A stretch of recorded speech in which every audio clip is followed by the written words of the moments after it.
All right, it's good to be back with another video lesson on the GRE, GMAT, and SAT. What's common among all these exams is the multiple choice questions. If you look at it, you have sometimes 3 answer choices, and it can go up to 6 answer choices. But this video is very specific to passage-based questions on how to spot wrong answer choices. First and foremost thing is there will be only one correct answer choice. Objectively, one will be correct, and objectively, the remaining will be incorrect. And all these are reasoning tests, therefore, there is no room for any ambiguity. If you spot the clues correctly and connects the dots correctly, it will only take you to the correct one there. So always identify what is the subject of the options and what is the verb of the options. If you identify them correctly, you are reading and understanding the options correctly. And also, dealing with the passage is important, but most importantly, you have to read all the answer choices, and then you can eliminate, or rather you should answer by eliminating the wrong ones there. So this is how you have all the answer choices placed. One will be out of scope. Nothing is said about that in the passage. Passage doesn't support that assertion or that idea. And the second one is, it's correct, but not completely correct. It's only partially correct. Which again is not going to be very helpful. We need to have it completely supported by the passage. And the third one is, it is actually the opposite of the correct answer.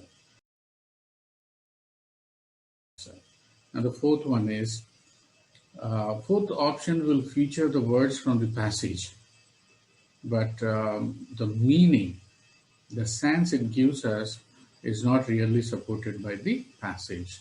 So if you're someone who is answering by matching the words, you're most likely to go with this false association, but this is never going to be a correct one. You can look at my screen here. You can pause the video and go through that. This is actually a critical reasoning question. What you have is an argument with two premises. And the question is asking us, so when you add up those two evidences, where does that logically lead to? Which conclusion does it logically lead to?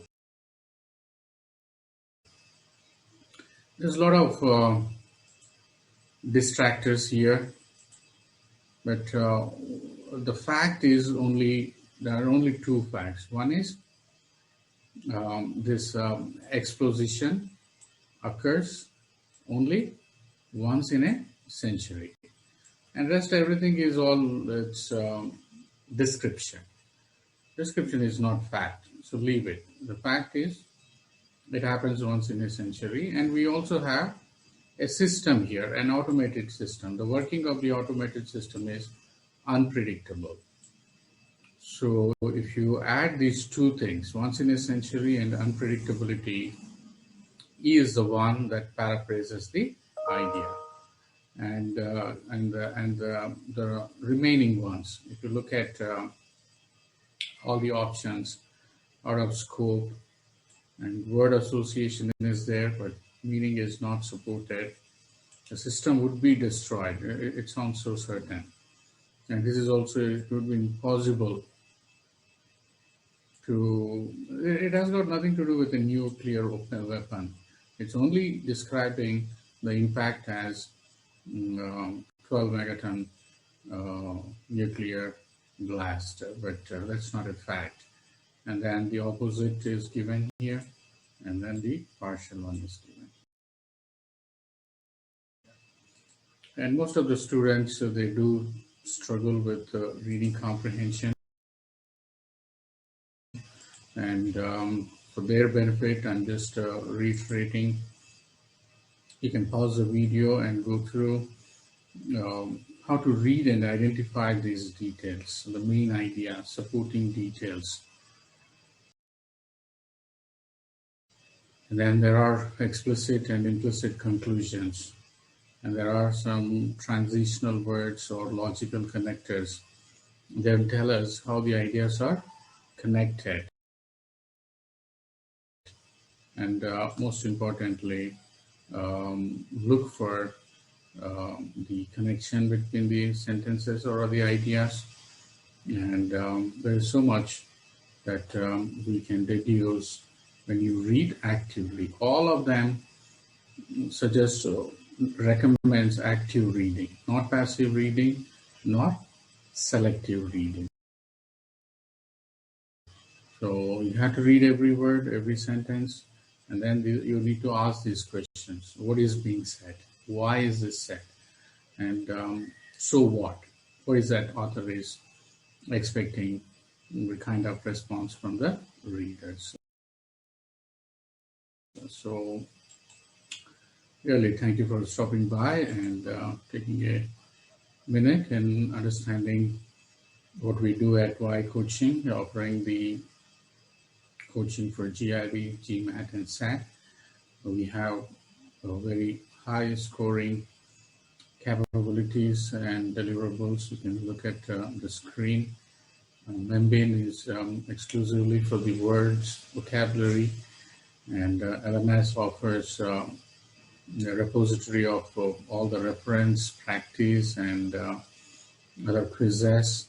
And also you're a college-going student or a professional, we have private tutoring, weekend, and even weekday classes. Please talk to us, and definitely you would find it very beneficial and also very helpful in attending the classes from the comfort of your home. Thank you once again.